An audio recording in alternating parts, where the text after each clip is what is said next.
Laurie Cardozo-Moore, and this is Focus on Israel.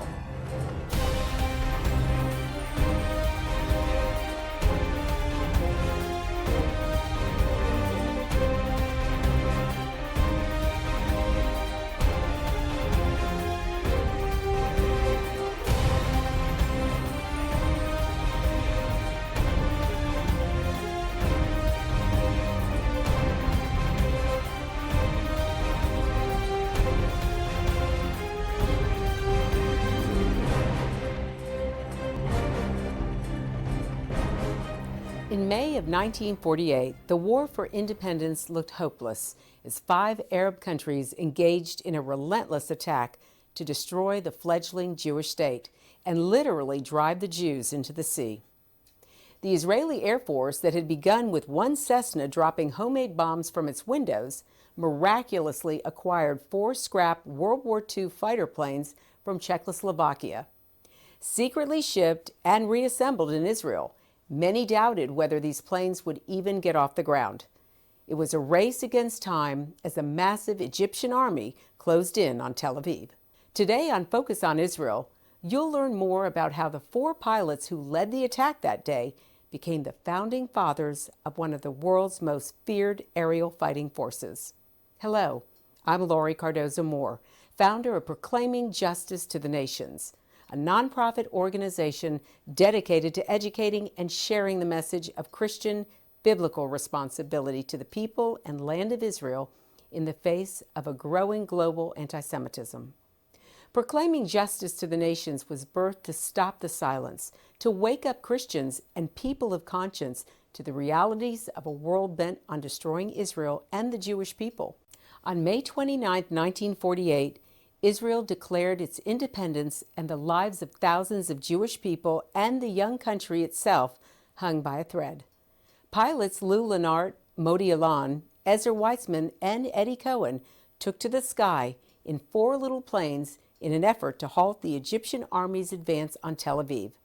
Against all odds, those 4 pilots made a difference, striking Egyptian forces near Ashdod.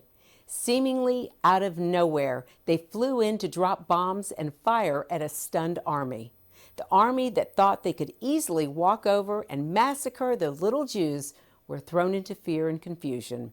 They didn't even know Israel had an air force. The attack achieved its goal as the Egyptian army literally stopped in their tracks. When one of the brave pilots, Lou Lenart, was asked how they did it, he remarked, "We just didn't have a choice. That was our secret weapon." Lenart had secretly traveled from America to help his Jewish brethren. Born in Hungary, he emigrated to the U.S. with his parents when he was 10 years old. After he graduated from high school in the summer of 1940, he joined the Marine Corps with one target: kill as many Nazis as possible.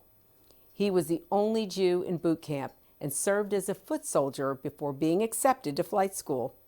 But instead of killing Nazis, he was assigned as a fighter pilot fighting the Japanese in the Pacific Theater.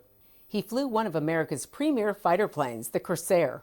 He was discharged as a captain after the war and came home to discover that 14 members of his family in Hungary were murdered by the Nazis. In early 1948, he attended a lecture that persuaded him of the importance of the Zionist cause. Through back doors and secret meetings, he made his way to the Promised Land to help found the Israeli Air Force. We had the opportunity to meet Lou during a visit to Los Angeles. His indomitable spirit and never-ending smile made us fast friends and great fans of his aerial exploits. After lunch at the Proud Bird restaurant near the LA airport, he showed us 2 of the planes on exhibit there that he flew for America and later for Israel. In 2007, at the Proud Bird restaurant in Los Angeles, a special dedication ceremony to Lou was held as a monument and a replica plane were unveiled for display.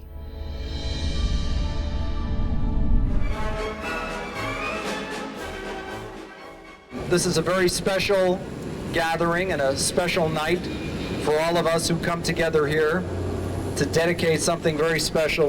And tonight, we celebrate heroism from years gone by and heroism in our own time. And that is a very important component of why we gather here tonight. And Tonight, I want to call on a few people who are going to make a special presentation. I'd like to call on them together for this moment. David Talashe, presenting the F4U Corsair, Jonah Goldrich, and Lou Leonard. Will they please come up for a few words and to unveil this monument?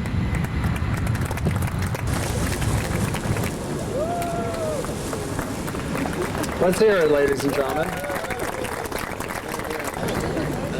This monument is dedicated to Captain Lou Leonard and to all U.S. Marine Corps and Navy pilots who flew the F4U Corsair or the FG-1D Corsair in combat during World War II.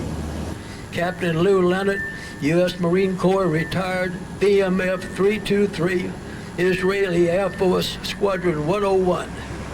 Captain Leonard later served as a volunteer during the State of Israel's 1948 War of Independence and led the first mission of the Israeli Air Force, then only 4 Me-109s.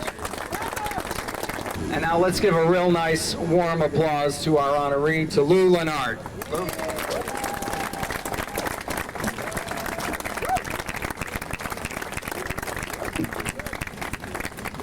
Good evening, ladies and gentlemen. Let me see if I'm here. First of all, I want to thank all of you for coming here and joining with me this evening. Now, I want to share this honor with my fellow aviators, all of them who flew in this wonderful, beautiful aircraft called the Corsair.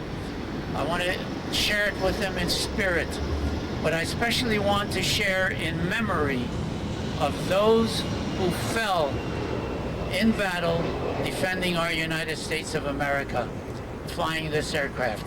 But the whole experience with this Corsair was sort of a prologue. I got involved with something that was the most important event of my life and for which I was born. Israel at that time, it was still Palestine, was totally surrounded and invaded by the 5 Arab armies of the 5 Arab nations. We were cut in 3 pieces. They had everything. They had about 50 Spitfire Mark 9s. We had 4 miserable imitations of a good German plane, the Messerschmitt, which was built by the Czechs. The question then was what to do. And since I was it was my great good fortune, since I was the only one with combat experience of the 4 people there at the time, I was asked to be the leader. The whole Egyptian army was 6 miles away from our air base and 14 miles from Tel Aviv. And the whole Egyptian army at that time represented anywhere from 12 to 14,000 men, 800 vehicles, tank, trucks, and artillery, and nothing in between them and Tel Aviv except maybe about 200 soldiers. So it was virtually undefended. The message was, you have to fly now, because if you don't, the Egyptians may be in Tel Aviv tomorrow and the whole picture is lost, and maybe there's no Israel. So here we are. I was about 23 years old at the time. We prepared, and within the hour, we were in the airplanes. They had painted on the Star of David. The engine started, and they got out of there real quick, 1, 2, 3, 4, to the runway and took off. And as we came out of the turn, I looked down and I saw the whole Egyptian army. As far as the eye could see, they were camped bumper to bumper because the bridge was blown up. And they didn't know that we had airplanes. And they didn't know that Jews could fly. So I looked down and saw them. And I just want to stop for a minute to tell you, here was a young man of 23 whose part of his family was killed at Auschwitz, who suddenly is in a German-designed airplane with the Star of David on his wings. Looking down, I saw the whole Egyptian army, and looking to the side, I saw Israel. And I felt at that time, maybe it's because I'm a sensitive Hungarian, but I felt that I was protecting the people of Israel with my wings. veritably protecting it with my wings. The emotional and spiritual feelings that I've experienced at that time, there is no comparison. There's no money that could compare with that sense of destiny, that sense of feeling. And then took a deep breath, pushed the nose over, and the place exploded. There was fire, explosion, death, panic, and all kinds of other good things to them. And what happened is we expended our ammunition, we stayed low and did as much damage as we could. And then I found out I was alone. Everybody had already gone back. Well, everybody didn't go back. My number 4 was hit and was killed. So in that first mission, we lost 25% of the pilots of the Israel Air Force, and then 50% of the airplanes, because on the way back, my number 2, Modi Alon, he also ground looped and the airplane was terribly damaged. But the sadness, because we were brothers. We were really brothers, all of us. And to lose somebody like that you were so close to is very hard to take. However, that night, our intelligence people intercepted a message from the Egyptian commander, and this is in the history books. The Egyptian commander facing us, sending his message to Cairo, and I quote, "We are heavily attacked by enemy aircraft, and we are scattering."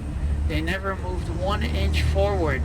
They moved east toward the Jerusalem where the Jordanians were, and that bridge, when it was rebuilt, was named, in English it's called "To Here and No Further," or in Hebrew, "Gesher Ad Halom." And that's in the history book, and it was, all I could tell you, I was the luckiest person that I know to have been able to be at the right place, the right time, the right motivation, and the right experience to have participated one little bit in the defense and security of Israel. Thank you.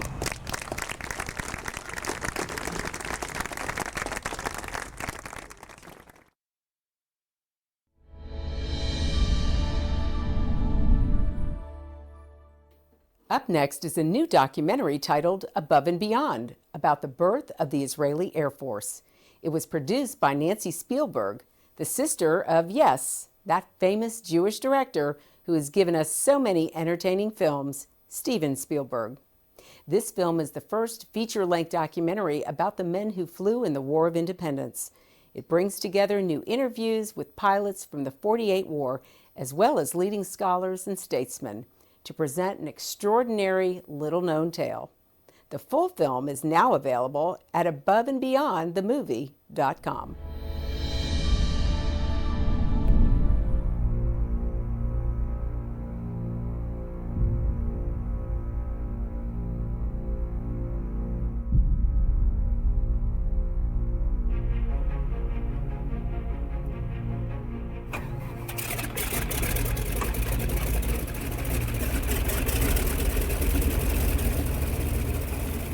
Visualize 2 little beaten up airplanes on this abandoned runway in Brindisi, Italy.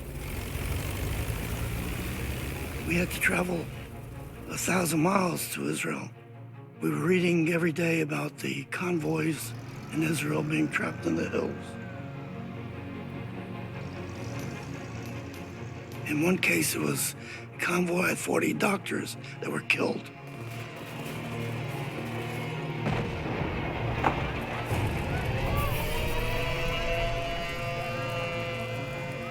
It was desperation time in Palestine.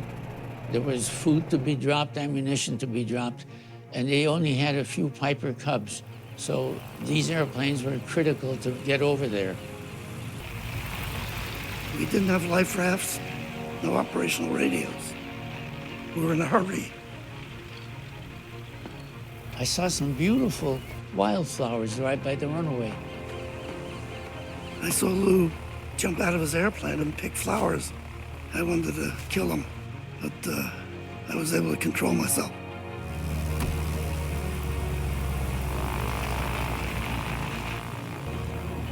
"11.5 hours of watching that single propeller go round and round and round. never saw land, never saw a ship, never saw an airplane, nothing but just water. 11 hours over water with a single-engine aircraft. The only person I know that ever did that was Lindbergh. We circled the Tel Aviv airport. It was nothing but a dirt strip. And after about 45 minutes, we were able to come in and land.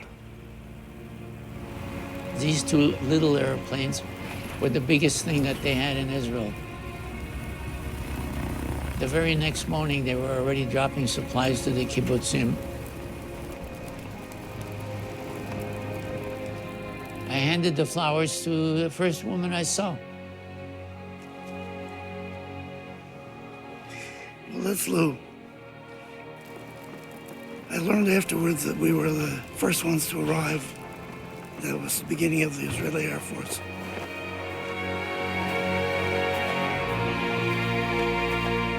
אנו מכריזים בזאת על הקמת מדינה יהודית בארץ ישראל.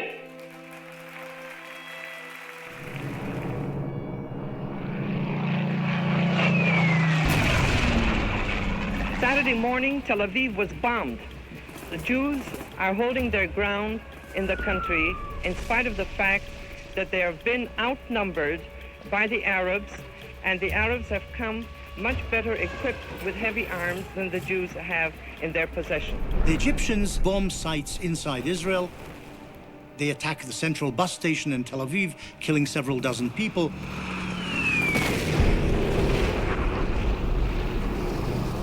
A frantic call came in for assistance in the south. About 5 o'clock, Shimon Avidan rushed up in the Jeep. He says, look, 6 miles from where we're standing now at the airbase is the whole Egyptian army of about 10,000 men, and we have nothing to stop them. He says, if you don't go now, they'll be in Tel Aviv in the morning and there's no Israel. This was the Air Force of Israel. These 4 people and 4 junk airplanes.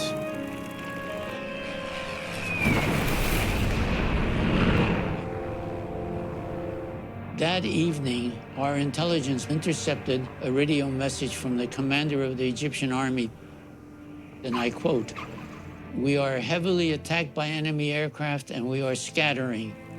It was probably the single most important flight in the whole Israeli Air Force. They stopped the Egyptians cold. That first phase ended successfully in the sense that the Egyptians had been stopped in the south, and there still was a Jewish state.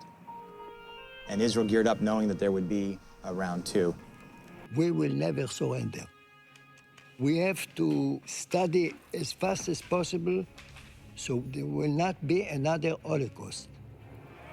On the 8th of July, the Egyptians broke the first truce.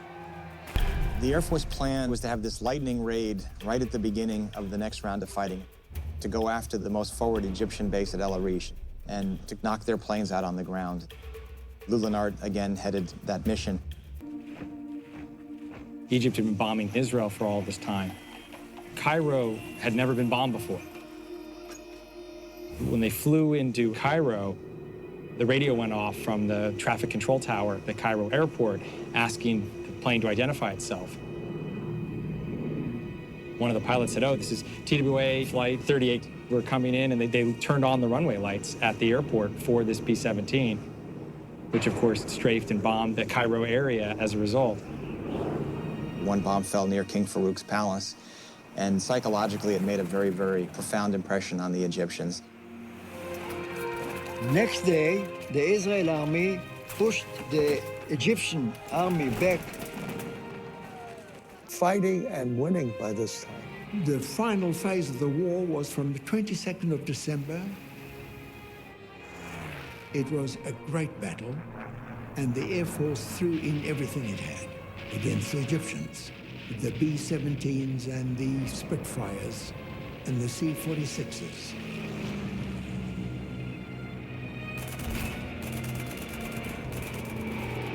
it really was a hell-out effort, you might say.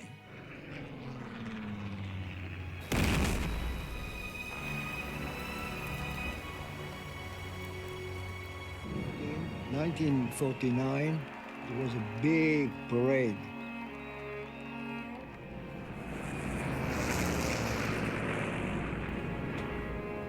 I received my wings. I had tears in my eyes. This was my wish. Long time when I was a kid.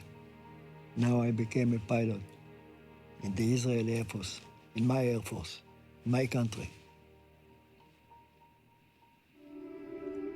We built an Air Force. We started an Air Force. If you wrote the history of the Jewish people 1,000 years from now, there are two things that I can tell you will be in it. One is the Holocaust, one is the birth of the State of Israel. The people who went to Israel and participated in this effort were, really part of two of the most significant, incredible, devastating, tragic, euphoric episodes in Jewish history, I think for all time.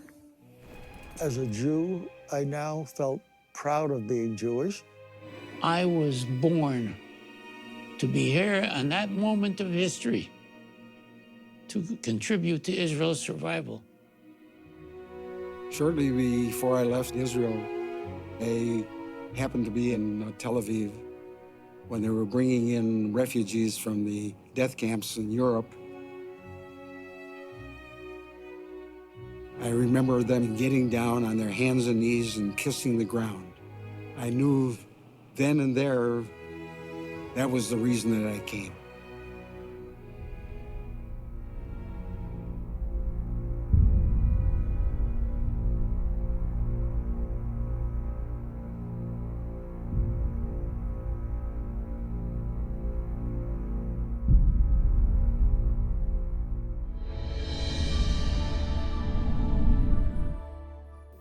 Today, the Israeli Air Force serves as the front line of defense for Israel. In the skies over the Middle East, it has dominated all its enemies with unbeatable efficiency and a win-loss ratio never achieved by any Air Force in history. It has also reached out far beyond its borders to rescue Jews and Israelis and attack potential threats. On June 7, 1981, the IAF carried out a crucial surprise attack and destroyed an Iraqi nuclear reactor under construction. Even though Israel was strongly criticized around the world, the strategic bombing essentially ended Saddam Hussein's pursuit of a nuclear weapon. Since its birth, the IAF has faced numerous challenges head-on, and no tribute to them is fitting enough as they continue to display courage and honor in the line of duty.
Since 1948, 1,100 IAF aviators have given their all for the Jewish state.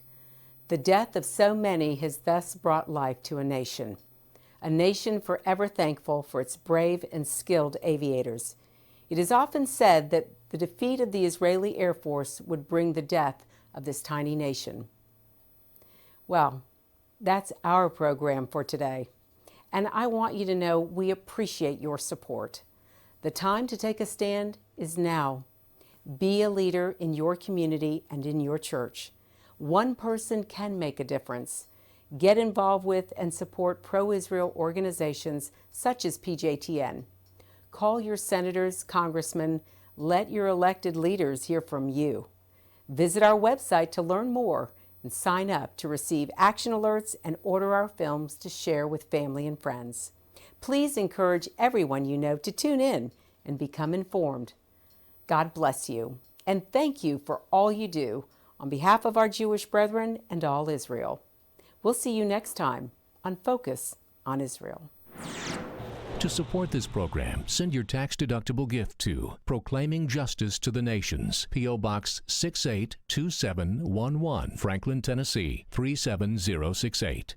You can also support PJTN online. Visit pjtn.org or call 1-877-873-9020. Anti-Semitism has reached epic proportions, and Israel is now surrounded by nations who seek its destruction. For Israel to lose just one battle would mean losing everything. As Christians, it is our biblical responsibility to stand with our Jewish brethren and Israel. PJTN needs your help to reach more Christians with this urgent message. Please visit our website to become a member today and order our award-winning documentaries. You must decide that you won't be silent. Sign up now at pjtn.org. God bless you, and thank you for your support and prayers.